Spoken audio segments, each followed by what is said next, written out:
صلوات بھیجیں محمد والے محمد. اللهم صل على محمد وآل محمد. اعوذ باللہ من الشیطان اللعین الرجیم. بسم اللہ الرحمن الرحیم. لا حول ولا قوة الا باللہ العلی العظیم. نحمده ونستعینه ونستغفره ونشکره ونتوسل الیہ ونتوکل علیہ.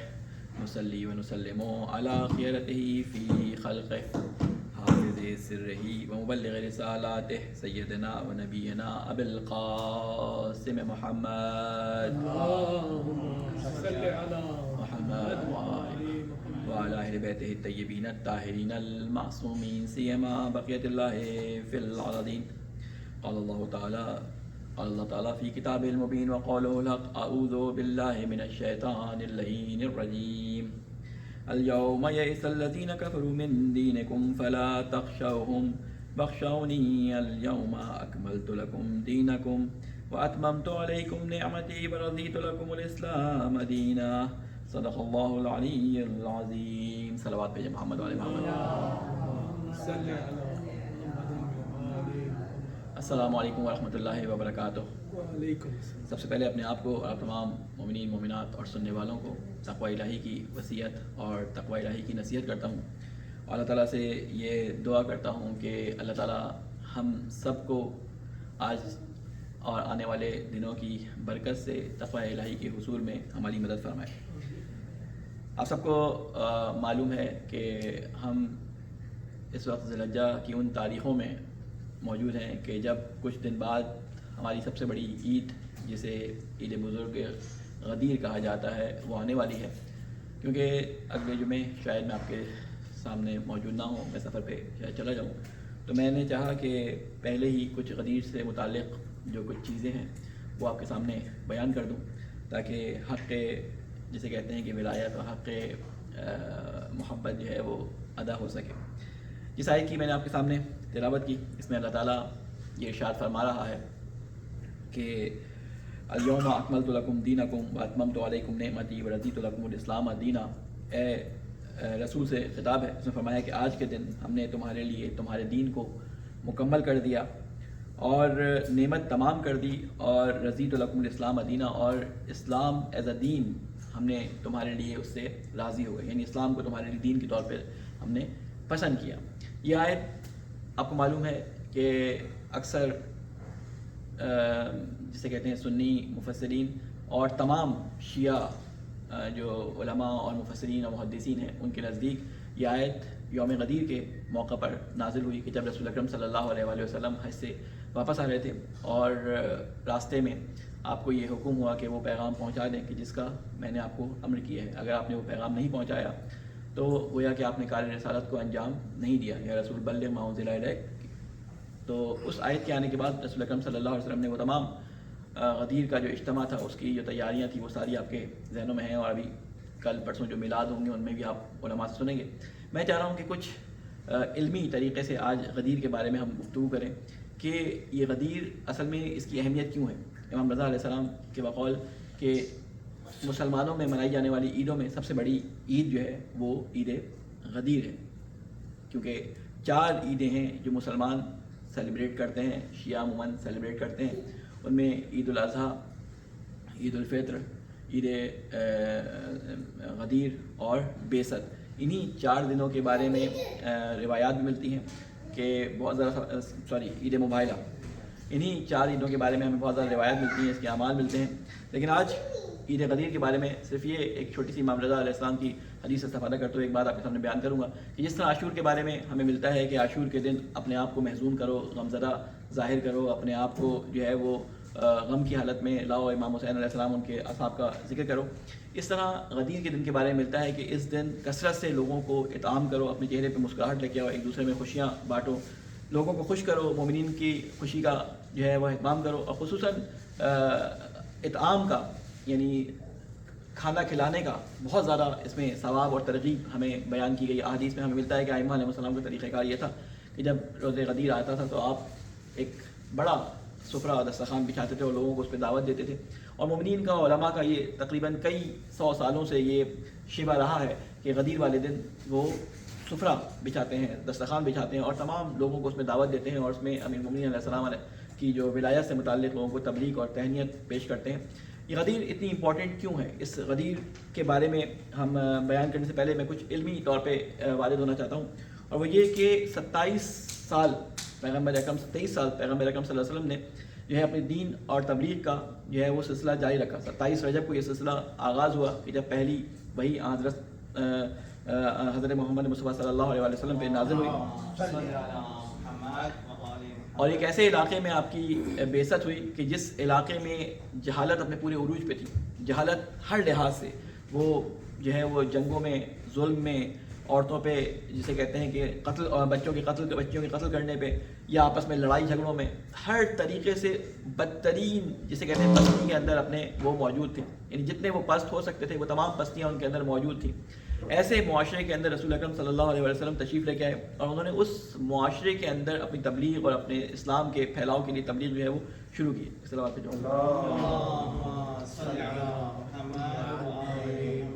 قرآن اس زمانے کی جو تصویر کھینچتا ہے اس کو خود قرآن مجید میں اللہ تعالیٰ نے بیان کیا ہے۔ اللہ تعالیٰ فرماتا ہے وَكُنْتُمْ عَلَىٰ شَفَا حُفْرَةٍ مِّنَ النَّارِ فَانْقَذَكُم مِّنْهَا، تم آگ کے گڑھے کے کنارے پر تھے پھر تم کو اس سے ہم نے نجات دی۔ یعنی یہ اس حالت میں تھے کہ بالکل آگ کے گڑھے کے کنارے تھے، یعنی یہ کنایا ہے اس بات سے کہ یعنی یہ آتش میں جل رہے تھے، بالکل آگ کے گڑھے کے کنارے میں تھے، کسی وقت بھی یہ آتش میں گر سکتے تھے اگر ان کے پاس کوئی ہدایت نہیں آتی۔ ایسے معاشرے کے اندر رسول اکرم صلی اللہ علیہ وسلم آئے اور آپ نے اسلام کے ساتھ ساتھ ان کی اخلاقیات پر بھی کام کیا۔ اسلام نے، دین نے ہر چھوٹی سے چھوٹی چیز کے لیے کوئی نہ کوئی حکم دیا، چاہے آپ پانی پینے کی دعا سے لے کر دن میں پانی کھڑے ہو کر پینے کے بارے میں ہو، رات کو پانی بیٹھ کر پینے کے بارے میں ہو، اگر آپ حمام میں جا رہے ہیں یا دستشوئی میں جا رہے ہیں، اس میں باتھ روم میں جا رہے ہیں تو الٹا قدم پہلے رکھنا ہے، مسجد میں جانا ہے تو سیدھا قدم پہلے رکھنا ہے، ناخن اگر کاٹتے ہیں تو جمعے کے دن زیادہ مستحب ہے کہ ناخنوں کو جمعے کے دن کاٹیں۔ اس طرح چھوٹے چھوٹے آداب تک اسلام نے لوگوں کو بیان کیے کہ معاشرت اور اخلاقی پستی سے نکال کر لوگوں کو ایک اعلیٰ مقام تک پہنچا دیں۔ یہ چھوٹے چھوٹے احکام سے لے کر کفار سے جنگ تک کے، سیاست کے، رسول اکرم صلی اللہ علیہ وسلم کے ارشادات اس بارے میں ملتے ہیں کہ کس طرح لوگوں کے ساتھ، کفار کے ساتھ، مشرکین کے ساتھ، منافقین کے ساتھ، اہل کتاب کے ساتھ کس طرح سے تعلقات کو قائم رکھو، ان سے کس طرح سے کس حد تک دوستی کرو۔ یعنی چھوٹے سے حکم سے لے کے بڑے حکم تک رسول اکرم صلی اللہ علیہ وسلم نے اس دین کو بیان کرنے کے لیے اپنی زندگی گزار دی، اور اس 23 سال کے عرصے میں ایک ایسا معاشرہ تشکیل دیا اس احکام اسلامی کی تبلیغ کے بعد کہ اس معاشرے کے بارے میں اللہ تعالیٰ نے کہا کہ تم خیر امت، کہ تم بہترین امت ہو، یعنی اس امت کو بہترین بنا دیا۔ یہ اس کے بارے میں فرمایا کہ مسلمان ایسے ہیں جیسے سیسا پلائی ہوئی دیوار، یا اور مختلف تعریفیں ان کے بارے میں آئی، اور اللہ تعالیٰ نے رسول کے اصحاب کے بارے میں قرآن میں آیات نازل کی، ان کی شان میں آیات نازل کی۔ تو وہ پستی میں گرا ہوا معاشرہ رسول اکرم صلی اللہ علیہ وسلم کی 23 سالہ تبلیغ کی وجہ سے اس حد تک پہنچ گیا۔ اب سوال یہ پیدا ہوتا ہے کہ وہ رسول کہ جس نے اتنی محنت کر کے اس معاشرے کو تشکیل دیا ہوگا، تو ہم ایک بے طرف ہو گئے، ہم نہ مسلمان، نہ شیعہ، نہ سنی، نہ کسی اور کے عقیدے کو نظر رکھتے ہوئے کچھ جنرل سوال اپنے ذہنوں میں پیش کرتے ہیں، لوگوں کے سامنے پیش کرتے ہیں کہ رسول کے جاتے وقت 3 طرح کے حالات ہو سکتے تھے۔ ایک حالت یہ تھی کہ رسول اس دنیا سے جائیں اور اپنا کوئی جانشین مقرر نہ کریں اور جانے کے بعد لوگوں پہ چھوڑ دیں، تو ہم کہیں گے کہ اگر تم اس طرح کی کوئی بات ثابت کر سکتے ہو کہ رسول نے اپنا کوئی جانشین مقرر نہیں کیا تو ہم تمہاری بات مان لیں گے، لیکن دلیل ہمیں چاہیے، ہم تمہارے ہاتھ چومیں گے اور تمہاری بات مان لیں گے۔ دوسری سچویشن یا دوسرا احتمال یہ ہو سکتا ہے کہ رسول اکرم صلی اللہ علیہ وسلم نے کوئی شورا بنا دی ہو، لوگوں کے کچھ گروہ کو معین کر دیا ہو، یا کچھ لوگوں کو خاص کہہ دیا ہو کہ تم آپس میں مل کے فیصلہ کر لینا، اور اس کے بعد اپنے لیے کوئی خلیفہ، کوئی ولی، کوئی نائب، کوئی جو ہے وہ خلیفہ مقرر کر لینا۔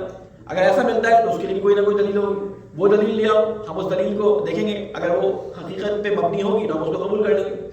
تیسرا ایک آپشن یہاں میں نظر آتا ہے کہ رسول اکرم صلی اللہ علیہ وسلم نے اپنی جانشینی کا اعلان کر دیا، اور اس جانشینی کے اعلان کو رسول اکرم نے مختلف مواقع پر باقاعدہ لوگوں کے سامنے اس کو تفصیل کے ساتھ تبیین کر کے بتایا کہ یہ میرا خلیفہ، یہ میرا جانشین ہے۔ یہ جو کہا جاتا ہے کہ غدیر اعلان ولایت کا دن تھا، یہ جملہ اردو زبان میں کچھ مناسب نہیں ہے، یعنی غدیر اعلان ولایت کا دن نہیں تھا، غدیر تثبیت ولایت کا دن تھا۔ اعلان ولایت تو رسول خدا صلی اللہ علیہ وسلم نے اسی دن کر دیا تھا کہ جب ذوالعشیرہ کے موقع پر رسول اکرم صلی اللہ علیہ وسلم نے امام علی علیہ السلام کو یہ ہدایت دی تھی کہ میرے خاندان کے جو لوگ ہیں اللہ تعالیٰ نے حکم دیا تھا کہ اپنے خاندان والوں کو جمع کریں اور دین کا پیغام پہنچائیں. تو اس وقت ہی رسول اکرم صلی اللہ علیہ وسلم نے دعوت ذو العشیرہ کے آخری دن یہ اعلان کر دیا تھا کہ جو میرا ساتھ دے گا, جو میرا جیسے کہتے ہیں کہ مددگار ہوگا, وہ میرا خلیفہ, میرے بعد میرا جانشین, میرا ولی ہوگا. یہ تمام اعلان رسول اکرم نے پہلے دن کر دیے تھے. اور یہ ایک موقع نہیں تھا کہ رسول اکرم صلی اللہ علیہ وسلم نے یہ اعلان کیا ہو, بلکہ اس کے بعد مختلف مواقع پہ رسول اکرم صلی اللہ علیہ وسلم امام علی علیہ السلام کے بارے میں ایسی ہدایات دیتے رہے تھے, جس سے پتہ چلتا تھا کہ رسول نے خود علی کو پروان چڑھایا ہے. یہ اللہ تعالیٰ کی سنت رہی ہے کہ خود کسی بھی رسول کے زمانے میں اللہ تعالیٰ نے اس کے قریبی ساتھی کو اس کے جانشین کے طور پر مقرر کیا. اگر حضرت موسیٰ علیہ السلام کو دیکھ لیں تو یوشع بن نون ملتے ہیں یا ہارون ملتے ہیں کہ حضرت موسیٰ علیہ السلام کی جانشینی کے دوران وہ حضرت موسیٰ کے ساتھ بالکل ان کی تربیت یافتہ تھے. یا حضرت ابراہیم کے بارے میں دیکھ لیں, حضرت لوط علیہ السلام کے جانشین کے طور پہ سامنے نظر آتے ہیں. یا مختلف انبیاء علیہ السلام کی زندگی میں دیکھیں, حضرت ابراہیم کے بعد حضرت اسحاق ان کے, اور پھر اس کے بعد حضرت اسحاق کے بعد حضرت یعقوب, یعقوب کے بعد یوسف, جانشین بنتے چلے گئے. یہ ان پیغمبران کی زیر تربیت رہے, ان کی جانشینی میں ان کی جگہ پر آ کر انہوں نے خلافت یا نبوت, اس زمانے میں نبوت تھی تو نبوت کے درجے کو جو ہے وہ اپنایا. تو کیا رسول اکرم صلی اللہ علیہ وسلم یہ ممکن تھا؟ ہمارے پاس اس کی دلائل بہت سارے موجود ہیں, بہت سارے. آپ پوری الغدیر اس پہ کئی جلدیں, السلام علیکم, کئی جلدیں علامہ امینی نے اس پہ لکھ دی ان دلائل کے اوپر کہ جو اہل سنت اور دوسرے مذاہب کے اندر آئے.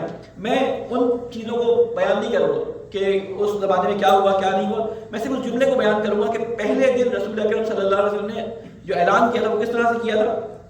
فرمایا تھا کہ فایکم یعاذرنی علی ھذا الامر علی ان یکون اخی و وصی و خلیفتی فیکم, کہ تم میں سے کون ہے جو اس کام میں یعنی تبلیغ کے کام میں میری مدد کرے گا تاکہ وہ میرا بھائی, میرا وصی اور تمہارے درمیان میرا خلیفہ ہو. یعنی پہلے دن رسول اکرم نے پہلے انتخاب لوگوں پہ چھوڑا تھا. تم میں انتخاب کا حق میں دے رہا ہوں, تم میں سے خود ڈیسائیڈ کر لو کس میں اتنی جرأت ہے کہ پہلے دن جو ہے وہ میری حمایت کر دے. تو وہ جو میری حمایت کرے گا وہ میرے بعد میرا وصی بھی ہوگا, میرا خلیفہ بھی ہوگا, میرا جانشین بھی ہوگا. لیکن اس زمانے میں کس کو معلوم تھا کہ محمد صلی اللہ علیہ وسلم جو یتیم ہیں, جن کی آواز کو کوئی سننے والا نہیں ہے, ایک تنہا آواز ہے, صرف جسے کہتے ہیں کہ یہ ان کو ایک ایڈوانٹیج حاصل ہے کہ ایک بڑے قبیلے میں آئے ہیں, ادروائز پورا مکہ مشرکین پہ, بت پرستوں پہ مشتمل ہے. کوئی ان کا حامی بظاہر نظر نہیں آتا, بلکہ ہمیں بعد میں نظر آتا ہے کہ کس طرح ان کے اوپر ظلم و ستم کیے گئے اس دعوی نبوت کرنے پہ. تو سوچیں کہ اتنے سارے سرداروں کے بیچ میں ایک رسول کہہ رہا ہو کہ تم ان تمام اپنے عقائد کو چھوڑو اور مجھے اور میرے دین کو مانو, تو کتنا مشکل ہوگا لوگوں کے لیے اس بات کو ایکسیپٹ کرنا. تو اس وقت ایک چھوٹا سا 12 سال یا 15 سال یا 13 سال امام علی علیہ السلام کی عمر بتائی جاتی ہے کہ اس عمر میں آپ نے کہا کہ میں تائید کرتا ہوں, میں آپ کے جو ہے وہ کام میں, آپ کی تبلیغی کام میں آپ کی جو ہے وہ مدد کروں گا. تو اس وقت رسول اکرم نے پہلی دفعہ فرمایا, اور کئی دفعہ یہ فرمایا کہ حق علی کے ساتھ ہے, جہاں علی جائے حق اس طرف مڑ جاتا ہے. مختلف اس طرح کی روایات ملتی ہیں. اور پھر وہ حدیث منزلت جس کے بارے میں آپ تمام لوگوں نے سنا ہوگا کہ جس میں حضرت محمد مصطفیٰ صلی اللہ علیہ وسلم نے جنگ موتا پہ جب اپنے لشکر کو روانہ کیا. جنگ موتا وہ جنگ تھی جب روم سے لڑنے کے لیے رسول اکرم صلی اللہ علیہ وسلم نے لشکر تیار کیا اور لوگوں کو بھیجا. بہت دور جانا تھا لڑنے کے لیے, کئی 100 کلومیٹر کا فاصلہ تھا جہاں پہ جانا تھا. تو آپ نے اپنے پیچھے کس کو مقرر کیا؟ جو خواتین اور بچے وہاں پہ بچ گئے تھے اور جو بوڑھے وہاں بچ گئے تھے. تو آپ نے امام علی علیہ السلام کو اپنا نائب بنا کر کہ تم ان منافقین سے ان کو بچانا, تم یہاں پہ ان کے جو ہے وہ سرپرست اور ان کے ہادی ہو, ان کے لیڈر ہو, اور میرے بعد تم میرے جگہ پر ان کی ٹیک کیئر کرنا. یہ بات جب لوگوں کو پتہ چلی تو لوگوں نے امام علی علیہ السلام کے کانوں میں آ کے کہنا شروع کیا, ان کے سامنے آ کے کہنا شروع کیا کہ جو محبت اور جو الفت علی سے پہلے رسول کو تھی, اب وہ الفت اور محبت علی سے ختم ہوتی جا رہی ہے. اب یعنی اس حد تک ان کی آپس میں یعنی چپکرش ہو گئی ہے کہ اب رسول اکرم صلی اللہ علیہ وسلم اس بات پہ بھی تیار نہیں ہے کہ علی کو اپنے ساتھ لے کے جائیں. اس طرح کی مختلف باتیں کھیل مگوئیاں جسے آپ کہتے ہیں, اس طرح کی باتیں لوگوں کے درمیان جو منافقین تھے انہوں نے پھیلانا شروع کی. امام علیہ السلام کے کانوں میں جب یہ آواز پڑی تو آپ بڑے ناراحت ہوئے اور ناراض ہوئے اور رسول اکرم صلی اللہ علیہ وسلم کے پاس آئے, اور آپ نے آنے کے بعد کہا کہ رسول اکرم یہ ہمارے بارے میں اس طرح کی باتیں کرتے ہیں. تو آپ نے فرمایا, میں اپنے الفاظ میں جملہ بولوں بلکہ شاید ذرا وہ ہو جائے کہ کہنے دو ان کو, یعنی دوسرے الفاظ میں ہم کہتے ہیں نا کہ کرنے دو ان کو جو اپنے منہ سے بکواس کر رہے ہیں، ٹھیک ہے نا. تم وہاں پہ امام علیہ السلام کے بارے میں وہ حدیث منزلت جسے کہتے ہیں وہ حدیث فرمائی کہ تم میرے بعد تمہاری منزلت یا تمہارا مقام بالکل میرے ساتھ ایسا ہے کہ جیسا ہارون کا مقام موسیٰ کے ساتھ تھا، لیکن بس میرے بعد کوئی نبی نہیں ہے. یعنی تم جو ہے وہ اس منزلت پر ہو کہ جس منزلت پہ ہارون موسیٰ کے ساتھ تھے، یعنی وسیع کی منزل پہ ہو، لیکن میرے بعد کوئی نبی نہیں. اسے ہم حدیث منزلت کے نام سے جانتے ہیں. یہ بہت مشہور روایت ہے اور تقریباً اہل سنت کی تمام کتابوں میں یہ روایت موجود ہے، اس سے کسی کو انکار نہیں ہے. غدیر کا دن وہ دن تھا کہ جس دن رسول اکرم صلی اللہ علیہ وسلم نے اس کو جسے کہتے ہیں نا کہ رجسٹرڈ کر دیا. اعلان تو بہت پہلے کر دیا تھا، غدیر اس رجسٹریشن کی آخری تاریخ تھی کہ آج کے بعد، کیونکہ رسول اکرم صلی اللہ علیہ وسلم معلوم تھا کہ آج کے بعد اب میرے دن آہستہ آہستہ آخرت کے سفر کے لیے آمادہ ہو رہے ہیں. آج کے بعد میں تمہیں یہ اعلان کر رہا ہوں کہ میرے بعد میرا خلیفہ، میرا جانشین کون ہے؟ علی ہوں گے. اب سوال یہ پیدا ہوتا ہے کہ کیا یہ جانشینی اور یہ خلافت صرف اس لیے تھی کہ امام علی علیہ السلام کو یہ بتانا چاہ رہا ہوں کہ علی میرا دوست ہے؟ کیونکہ ایک اشکال یہاں پہ یہ پیش کیا جاتا ہے کہ غدیر کو تو اہل سنت بھی مانتے ہیں، تو پھر ہم میں کیا فرق ہے؟ ہم بھی غدیر کے ماننے والے ہیں، ان کی کتابوں میں بھی آئے وہ بھی غدیر کو مانتے ہیں، تو پھر اختلاف کس بات کا ہے؟ ہم لڑتے کس بات پہ ہیں؟ تو اختلاف مین مبنا کا ہے، سورس کا ہے کہ ہم غدیر کو مانتے ہیں اور امام علی مانتے ہیں کہ اس دن دین کے اندر ایک نہج، ایک راستے کا تعین کر دیا گیا. ایک راستہ غدیر کے بعد بنا ثقیفہ کا اور ایک راستہ غدیر کا. غدیر جدا کرتا ہے ایک شیعہ اثنا عشری مسلمان کو ثقیفائی مسلمان سے. مسلمان ایک ہی ہیں، لیکن رسول اکرم صلی اللہ علیہ وسلم نے جو راستہ دیا وہ راستہ بتا رہا تھا کہ اگر آج غدیر کو ہم دیکھیں کہ ہمارے لیے کس لیے کام آتا ہے، تو ہمارا نوجوان جب آج اپنے لیے کوئی عقیدہ بیان کرنا چاہتا ہے، اپنے لیے کوئی عقیدہ مشخص کرنا چاہتا ہے، تو وہ اگر غدیر کو نہ مانے اس عنوان سے کہ یہ منبع اور سورس ہے، کس طرح سے کہ ہم اعتقاد رکھتے ہیں کہ غدیر کے دن جس ہستی کا اعلان کیا گیا وہ 3 خصوصیات کی حامل تھی. وہ 3 خصوصیات کیا تھی؟ وہ 3 خصوصیات ہمیں جدا کرتی ہیں دوسرے لوگوں سے. وہ 3 خصوصیات کہتی ہیں کہ ہم کہتے ہیں کہ امام مخصوص من اللہ ہوتا ہے، یعنی منصوص من اللہ ہوتا ہے، اللہ کی طرف سے امام کا انتخاب کیا جاتا ہے. جبکہ اہل سنت برادران یہ کہتے ہیں کہ امام کے نصب کرنے کا، امام کو تعین کرنے کا حق لوگوں کو حاصل ہے. ٹھیک ہے، ہمارے یہاں کہتے ہیں کہ امام کو علم لدنی حاصل ہوتا ہے، یعنی کہ اللہ کے پاس سے علم لے کے آتا ہے. اس کے لیے چھوٹا بڑا ہونا کوئی فرق نہیں کرتا، چاہے وہ 5 سال کا یا 8 سال کا بچہ ہو، جب وہ امام بنتا ہے تو اس کے بعد اتنا ہی علم ہوتا ہے کہ جو ایک 40 سال یا 50 سال کے امام کے پاس ہوتا ہے. ہم کہتے ہیں کہ ان کے پاس علم لدنی ہوتا ہے. تیسری چیز ہم کہتے ہیں کہ امام جو ہے وہ علم تکوینی، ٹھیک ہے، اختیار تکوینی، ولایت تکوینی کا حامل ہوتا ہے. اس کے اختیار میں چیزیں ہوتی ہیں، جس طرح انبیاء علیہ السلام کو اللہ تعالیٰ نے کچھ تکوینی چیزوں پر احاطہ دیا تھا، اسی طرح امام کو بھی اللہ تعالیٰ نے تکوین کی کچھ چیزوں پر جو ہے وہ احاطہ دیا ہوا ہے. وہ ان تمام چیزوں کو نہیں مانتے ہیں بے عنوان امام، لیکن امام میں ہمارے دوست لیتے ہیں. میں کبھی کبھی یہ واقعہ بیان کرتا ہوں. ہم جب قم میں تھے تو وہاں پر تازہ ہم نے تبلیغ پہ جانا شروع کیا، تو اس زمانے میں ہمارے ایک دوست تھے جو بہت زیادہ جسے کہتے ہیں کہ ایکسپرٹ تھے، تجربہ کار تھے. تو ایسی گفتگو چل رہی تھی غدیر کے بارے میں، تو میں نے کہا کہ ابھی ہم جا رہے ہیں، غدیر کا موقع بھی آئے گا اور وہاں پہ لوگ پوچھے پاچھیں کے بھی، تو یہ جو کہتے ہیں کہ غدیر کے معنی دوست کے ہیں، تو آپ اس کا کیا جواب دیں؟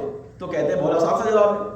کہتے ہیں کہ آپ ان سے بولیں کہ اگر غدیر کے معنی دوست کے لیتے ہیں تو جب آپ کی بیٹی کی شادی ہو تو وہاں پہ کہا جاتا ہے مولا کے معنی یا ولی کے معنی آپ دوست کے لیتے ہیں تو جب آپ کی بیٹی کی شادی ہو تو وہاں کہا جاتا ہے کہ جی ولی سے اجازت دو، تو بلا لیا کریں دوست کو اجازت دینے کے لیے.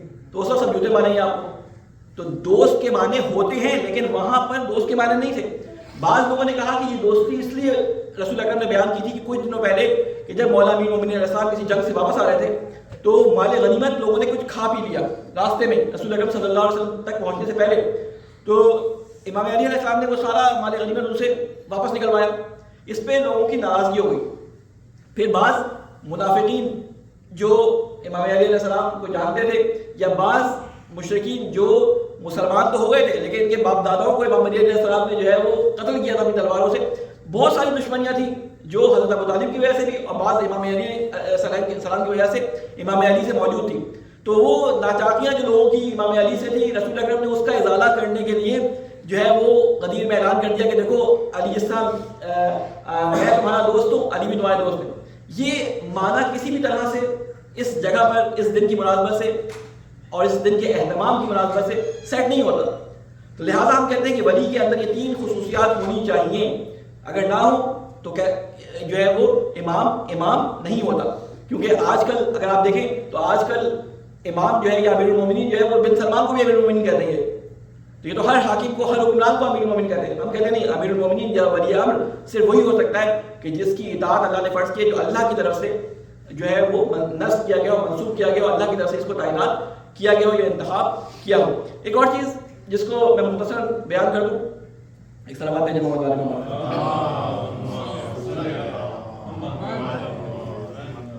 کہ ہم غدیر کو صرف 10 ذی الحجہ تک محدود نہیں رکھتے, 8ویں ہجری کے اندر محدود نہیں کرتے, بلکہ ہم غدیر کو آج کے زمانے میں تک ایکسٹینڈ کرتے ہیں. ایک تسلسل کا نام ہے, ایک جاری رہنے والے سلسلے کا نام ہے. جب رسول اکرم صلی اللہ علیہ وسلم نے یہ فرمایا تھا کہ من کنت مولا فہذا علی المولا, تو ہم کہتے ہیں کہ غدیر والے دن رسول اکرم نے یہ فرمایا تھا اپنے انتخاب کے بعد اپنے 12 خلفاء کے نام لے لیے. ہم کہتے ہیں کہ یہ غدیر آج ہمیں یہ بتاتی ہے, آج کی غدیر ہمیں یہ کہتی ہے کہ کل جب غدیر آئے گی تو اس دن ہمیں کیا بولے گا کہ من کنت مولا فہذا مہدی المولا, یہ مہدی تمہارا مولا ہے. یعنی وہ جانشین جس کے پہلے فرد امام علی علیہ السلام تھے, کہ جس کو مولا علی علیہ السلام نے اس وقت اپنی ولایت کی صورت میں لوگوں کے سامنے ظاہر کیا تھا. آج جب مولا امام زمانہ کا ظہور ہوگا تو وہی حدیث مولا امام زمانہ کے اوپر بھی صادق آتی ہے. تو ہم غدیر کو تسلسل جانتے ہیں. اور پھر دوسری چیز کہ جب اعتقاد کے لحاظ سے ہم دیکھتے ہیں تو غدیر وہ نقطہ ٹرننگ پوائنٹ ہے کہ جہاں سے فرق پڑتا ہے, جہاں سے امت 2 ٹکڑوں میں بٹ گئی. اب یہ امت 2 ٹکڑوں میں جب بٹی تو منبع سورس دین کی لینے کے لیے 2 ذرائع ہو گئے. ایک ذریعہ یہ تھا کہ لوگ سقیفہ کے ماننے والے بنے اور دین کو ان چینز آف راویز, یعنی ان روایت کرنے والے اصحاب یا ان روایت کرنے والے لوگوں سے لیں کہ جو سقیفہ کے تحت چلے, جن کے اندر بہت سے ایسے لوگ پیدا ہوئے جنہوں نے اسلام کے خلاف جنگیں کی, جو بعد میں ماندین زکوٰۃ بھی ہوئے, جو بعد میں مختلف طریقوں سے اسلام کے خلاف دشمنی میں بھی پائے گئے, وہ سارے لوگ اس میں شامل ہیں. اور ایک سلسلہ وہ ہے جو رسول اکرم صلی اللہ علیہ وسلم نے ہمیں بیان کیا. وہ سلسلہ کیا تھا کہ انی تارک فیکم الثقلین, کہ میں تمہارے درمیان 2 گراں قدر چیزیں چھوڑے جا رہا ہوں. ان میں ایک قرآن ہے اور ایک میری اطرت اہل بیت ہے. تو اب دین لینے کے لیے جب ایک نوجوان جاتا ہے تو اب وہ دین کس لائن آف, جسے کہتے ہیں کہ چین آف احادیث سے لے, یا وہ اطرت سے لے جو ڈائریکٹ رسول اکرم صلی اللہ علیہ وسلم کے گھر کے لوگ ہیں, یعنی جن میں ابھی تک کوئی حدیث کے سلسلے میں کوئی انقطاع, کوئی ڈسکنٹینیوشن باقی نہیں ہوئی ہے, کہ اگر حدیث ہم لیتے ہیں تو ہم کہتے ہیں کہ قال صادق علیہ السلام یا قال رضا علیہ السلام, تو ہمیں پتا ہوتا ہے کہ جب قال رضا علیہ السلام ہم کہتے ہیں تو اس کا مطلب ہے قال رضا عن ابی امام موسیٰ کاظم عن ابی امام صادق عن ابی امام باقر, اس طرح کا یہ سلسلہ رسول اکرم تک پہنچتا ہے. تو ہمارے پاس ایک سلسلہ جو ہے احادیث کا یہ ہے. ہم اپنے نوجوان سے کہتے ہیں کہ ہم جب اپنا عقیدہ بناتے ہیں تو اس چین آف روایات سے ہم اپنا عقیدہ بناتے ہیں, کیونکہ اس کے مطابق اگر ہم نماز پڑھیں گے تو ہماری نماز اب فیصلہ کرنا ہے کہ ہاتھ کھول کے ہونی ہے, ہاتھ باندھ کے ہونی ہے.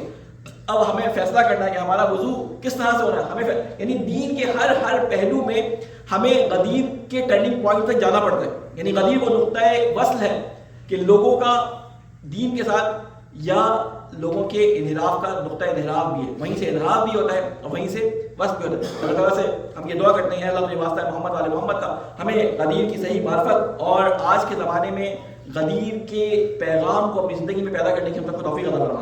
اے اللہ تجھے واسطہ ہے محمد والے محمد, ہمارے گناہ کبیرہ اور صغیرہ کو معاف فرما. اے اللہ تجھے واسطہ ہے محمد والے محمد کا, جو گناہ ہم سے غلطی سے یا جو ہم سے جان بوجھ کے سرزد ہوئے, اے اللہ ان گناہوں کو ہم سے معاف فرما. اے اللہ جہاں جہاں مسلمانوں پہ ظلم ہو رہا ہے, خصوصاً جو ابھی تازہ ایک حملہ ہوا ہے اور اس کے اندر شہادتیں ہوئی ہیں, میں امام زمانہ کی خدمت میں ان کی تسلیت اور تعزیت پیش کرتا ہوں. اللہ سے دعا کرتا ہوں کہ اے اللہ اس ظلم سے مسلمانوں کو نجات عطا فرما. اے اللہ مجھے واسطہ ہے محمد والے محمد کا, ہمارے علماء کرام کا سایہ, ہمارے لیڈروں کا سایہ ہمارے سروں پہ قائم فرما. اے اللہ مجھے واسطہ ہے محمد والے محمد کا, ہمارے امام کی حفاظت فرما, ہمیں ان کی ناصر الاعوان میں شامل فرما. ربنا تقبل منا انك انت السميع العليم برحمتك يا ارحم الراحمين. بسم الله الرحمن الرحيم. انا اعطيناك الكوثر فصل لربك وانحر ان شانئك هو الابتر. اللهم صل على محمد وعلى محمد. اللهم صل على محمد وعلى محمد.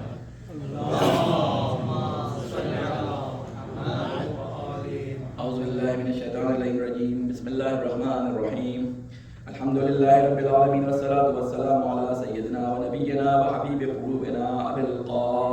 المعتصم المصطفى محمد وعلى آله الطيبين الطاهرين المنتجبين سيما علي أمير المؤمنين والصديقة الطاهرة الفاطمة سيدة النساء العالمين والحسن والحسين سيد شباب أهل الجنة وعلي بن الحسين ومحمد بن علي وجعفر بن محمد وموسى بن جعفر وعلي بن موسى ومحمد بن علي وعلي بن محمد والحسن بن علي والخلف القائم المهدي وجدك على عبادك وأمناؤك في بلادك وصل على أئمة المسلمين محماة المستضعفين وحداة المؤمنين أوصيكم عباد الله ونفسي بتقوى الله.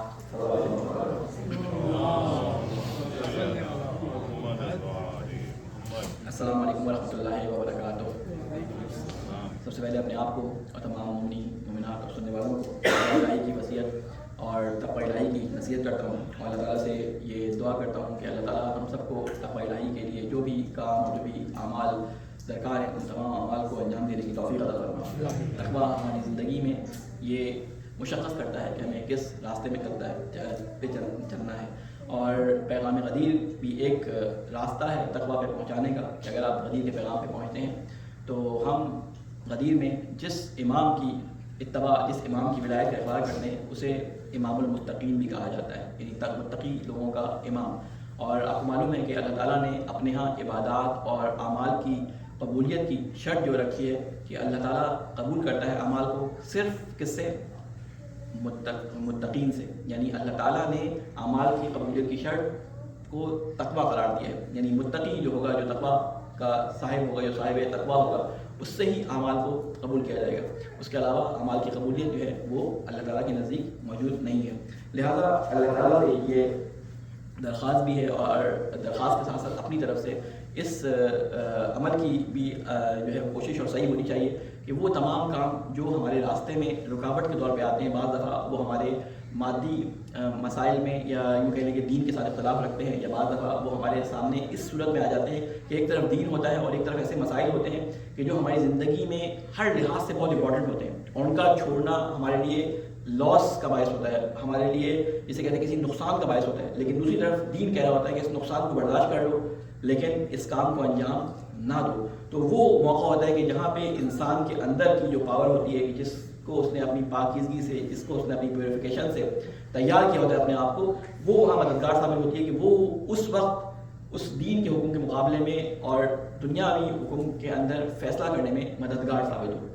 اور یہ آج صرف ہمارے ساتھ نہیں ہے، یہ ہر زمانے میں موجود مسئلہ رہا ہے کہ تقویٰ کے حصول میں جو راہیں ہمیں درکار ہوتی ہیں ان کے مقابلے میں ایک ایسی سچویشن آ جاتی ہے کہ یا تو بہت بڑا خطرہ آ جاتا ہے جان کا یا مال کا یا اولاد کا، کہ جس کی وجہ سے انسان بڑے سے بڑے پیغام کو بھلا دیتے ہیں. آپ خود اس غدیر کے بارے میں دیکھ لیں کہ صرف رسول اللہ صلی اللہ علیہ وسلم کے 70 دن بعد، یعنی اس اعلان کے غدیر کے اعلان کے 70 دن بعد اس بات کو بھلا دیا گیا. یعنی کیسے پاسبل ہے؟ آج یہ سوال ہمارے سب کے ذہنوں میں اٹھتا ہے نا کہ کیسے پاسبل ہے کہ ایک وہ پیغام کہ جس کو سننے والے ہزاروں میں نہیں لاکھ تقریباً بندے موجود تھے، 1 لاکھ سے اوپر بندے وہاں پہ موجود تھے، اور اس کا اہتمام اس طرح سے کیا گیا تھا کہ پالانوں کا ممبر بنایا گیا تھا اور اس پہ اعلان کرنے کے لیے چاروں طرف جو ہے وہ لوگوں کو کھڑا کیا گیا تھا کہ رسول اللہ صلی اللہ علیہ وآلہ وسلم کی آواز کو جو ہے وہ لوگوں تک پہنچا دیں. اور پھر یہ اہتمام کیا گیا تھا کہ خالی سننے والوں کے لیے پیغام نہیں ہے بلکہ جو سن رہے ہیں وہ پیچھے رہ جانے والوں کو اور اپنے بعد والوں کو جہاں وہ پہنچے اس پیغام کو پہنچائیں. اتنا اہتمام کیا گیا تو 70 دن کے بعد کیسے یہ پیغام بھول گیا؟ ہمارے استاد ہیں ڈاکٹر رفیع، وہ بڑی اچھی بات کرتے ہیں کہ یہ سوال ایسا تھا کہ میں جتنی عقل لڑا رہا تھا مجھے سمجھ نہیں آ رہا تھا کیا اس کا جواب دوں. ابھی میں جا رہا ہوں ایک جگہ جہاں غدیر کا مجھے جشن پڑھنا ہے، لوگ مجھ سے سوال کریں گے، اکثر لوگوں کے ذہن میں یہ سوال ہوتا ہے، آپ کے ذہنوں میں بھی بعض کے یہ سوال ہوگا. تو کہتے ہیں جہاں سے میرے ساتھ آیت اللہ قراتی موجود تھے. یہ آغا قراتی کے بارے میں آپ جانتے ہوں گے کہ آغا قراتی وہ قرآن کے ٹیچر ہیں کہ تقریباً 50 سال سے جو ہے وہ آج تک ٹی وی پہ ان کا درس تفسیر آ رہا ہے مسلسل بغیر کسی انقطاع کے. 50 سال سے ان کا درس تفسیر آ رہا ہے. اب تو ماشاء اللہ سے اللہ تعالیٰ کی عمر دراز کرے، بوڑھے ہو گئے، بوڑھے بہت زیادہ ہو گئے، بولا بھی ان سے نہیں جاتا، لیکن بہت ہی جولی قسم کے اور مثالیں ایسی دیتے ہیں کہ انسان کے ذہن کو جسے کہتے ہیں کلک کر جاتے ہیں. قرآن سے مثالیں لے کے آتے ہیں. تو کہتے ہیں آپ قراتی میرے برابر میں بیٹھے ہوئے تھے تو میں نے کہا کہ آقا یہ بتایا کہ مجھ سے یہ سوال ہوگا تو میں اس کا کیا جواب دوں؟ میرے پاس تو کوئی دلیل بھی نہیں ہے، میں کیسے کہوں کہ کیسے بلا سکتے 70 دن میں 1 لاکھ لوگ کیسے بلا سکتے ہیں؟ کہتے ہیں کہ بہت آسان ہے، کہتے 70 دن تو بہت زیادہ بتا رہے ہو تم، قرآن سے تمہارے لیے دلیل بیان کرتا ہوں، اور کوئی پوچھے تو بولنا قرآن مجید کے اندر یہ بات شاید اس لیے بیان کی گئی ہو، اور وہ کیا کہ 70 دن میں ان لوگوں نے جو نزدیکی لوگ تھے یا چلو دور سے بھی بعد میں مسلمان ہوئے تھے، تازے مسلمان تھے، قدیم مسلمان سارے موجود تھے، انہوں نے بلا دیا. کہتے ہیں کہ 70 دن کو چھوڑو 70 گھنٹے بھی نہیں ہوئے تھے کہ کچھ نبی زادوں نے اپنے عہد کو اور اپنے باپ کے فرمان کو بلا دیا. حضرت یوسف علیہ السلام کا قصہ ان کے سامنے بیان کرو کہ کس طرح برادران یوسف رات کو اپنے باپ حضرت یعقوب علیہ السلام کے پاس آئے ہیں اور عہد و پیمان کیے ہیں کہ ہم حضرت یوسف علیہ السلام کو لے کے جانا چاہتے ہیں اپنے ساتھ فلاں جگہ پہ، اور وہاں پہ ہم اس کے ساتھ کھیلیں گے اور اس کی حفاظت کریں گے. تو باپ نے کہا کہ نہیں، اس کو خدا نخواستہ بھیڑیا کھا لے گا. تو انہوں نے کہا نہیں، ہم اس کی حفاظت کریں گے، ہم عہد دیتے ہیں آپ کو. عہد کیا؟ باپ کی جو جس چیز سے خطرہ تھا اس سے آگاہ تھے، باپ نے کس چیز سے آگاہ کیا تھا کہ ایسا نہ ہو، اور وہی جو باپ نے جس چیز کا خطرہ کہا تھا وہی ان کے لیے بہانہ بنا دیا. انہوں نے وہی کہا، خیر ان کے ذہن میں سب بہانہ نہ بھی ہو تو حضرت یعقوب نے کہا کہ ایسا نہ ہو کہ اس کو کہیں بھیڑیا کھا جائے. تو انہوں نے اگلے دن یہی کام کیا کہ ایک جو ہے وہ بھیڑیا جو ہے وہ مار کے اس کا خون حضرت یوسف کا کرتے پہ لگا کر کہہ دیا ان کو ہم نے قتل کر دیا. تو کہتے ہیں کس طرح سے اللہ تعالیٰ مثال دے رہا ہے کہ کچھ گھنٹے نہیں گزرے تھے، یعنی ایک رات اور ایک صبح، اگلی شام تک انہوں نے یہ جھوٹ یعقوب علیہ السلام کو بھیج دیا، اور 40 سال تک اس پہ باقی رہے، 40 سال تک اپنے اس جھوٹ پہ باقی رہے. تو کہتے ہیں یہ اللہ تعالیٰ بتا رہا ہے کہ چاہے نبی زادے بھی ہوں، اصحاب تو بہت دور ہے، نبی زادے ایک نبی کے صلب سے پیدا ہونے والے بچے بھی ہوں، جب وہ کسی کینے پہ یا کسی بات کی ضد میں آ جائے، انا کے اور دنیا داری کے اندر آ جائے، تو وہ اپنے باپ اپنے نبی کی بات کو عہد کو بھلا دیتے. تو یہ تو وہ لوگ تھے کہ جن سے رسول اکرم نے ہاتھوں پر بیعت لی تھی، یہ ان سے کوئی سلبی تعلق بھی نہیں رکھتے تھے. تو بہت سارے لوگ، کیا اکثر لوگ کیوں بھلا بیٹھے؟ اس لیے کہ جو سردار اس وقت موجود تھے، جنہوں نے اپنے دلوں میں نفاق کو پالا ہوا تھا، جنہوں نے سقیفہ کے اندر وہ فیصلہ کر دیا جو فیصلہ نہیں ہونا چاہیے تھا، وہ فیصلہ کیا، تو کیسے امید رکھتے ہو کہ یہ جب پھر جائے تو ان کے پیچھے جو سارے ہزاروں کی تعداد میں ان کے مرید ہیں وہ نہ پھریں؟ کہتے وہ لوگ تو ہمارے جو رائے تھے، ہمارے جو رائے سمجھتے ہیں امام علیہ السلام کے اقوال میں جملہ ملتا ہے ہمارے جو رائے، یعنی لوگ 3 قسم کے ہوتے ہیں، ایک وہ جو لیڈرز ہوتے ہیں، ایک وہ جو عالم ہوتے ہیں، ایک وہ جو طالب علم ہوتے ہیں، اور ایک وہ ہوتے ہیں جو ہمارے جو رائے ہوتے ہیں، یعنی جن کی کوئی اپنی رائے نہیں ہوتی. جو لیڈرز کہہ دیتے ہیں وہ اسی پہ چلنا شروع ہو جاتے ہیں، جس طرف کی ہوا چلتی ہے اسی پہ چلنا شروع ہو جاتے ہیں، ان کی کوئی اپنی رائے نہیں ہوتی. اس لیے علماء کہتے ہیں کہ اپنے آپ کو ان 2 طبقوں میں شامل کرو، اس تیسرے طبقے سے فوراً نکالو. اگر ہماری جو رائے جیسے عام لوگوں میں ہو تو فوراً یا اپنے آپ کو عالم کے زمرے میں لے کے جاؤ یا اپنے آپ کو طالب علم کے زمرے میں لے کے جاؤ، تاکہ اس عوامانہ فکر سے نکلو. ہمارے شیوخ و اماموں نے یہ تاکید کی ہے.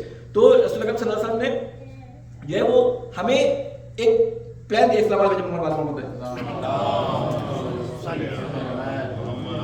ایک ہمیں امام علیہ السلام کی جو دی سقیفہ والوں نے اس کو بلا دیا، ہم نے اس کو یاد رکھا، اور آج جو ہمیں کہا جاتا ہے کہ اس کو منائیں، اس کی وجہ بھی یہی ہے کہ اس کو اس طرح سیلیبریٹ کریں کہ ہمارے بچوں کو پتا چلے کہ آج کوئی بہت بڑا دن ہے. جیسے عید پہ نئے کپڑے پہنتے ہیں، نئے کپڑے پہنے، مومنین کو اپنے گھر دعوت بولا ہے، مومنین کے لیے اطعام یا ان کے لیے کھانے پینے کا انتظام کرے، اور جتنا بڑا جشن منا سکتے ہیں اتنا منائیں. ہمیں روایات میں ملتا ہے کہ آج کے دن یعنی غدیر کے دن جو شخص کسی کو کھانا کھلائے، اس کے لیے شرط نہیں ہے کہ وہ غریب ہی ہو، تو ایسا ہے کہ جیسے اس نے 70 انبیاء کو اپنے گھر کھانے پہ بلایا، مہمان. اس طرح سے غدیر کے دن اطعام کرنا، غدیر کے دن انفاق کرنے کا جو ہے وہ ثواب اس طرح سے ملتا ہے.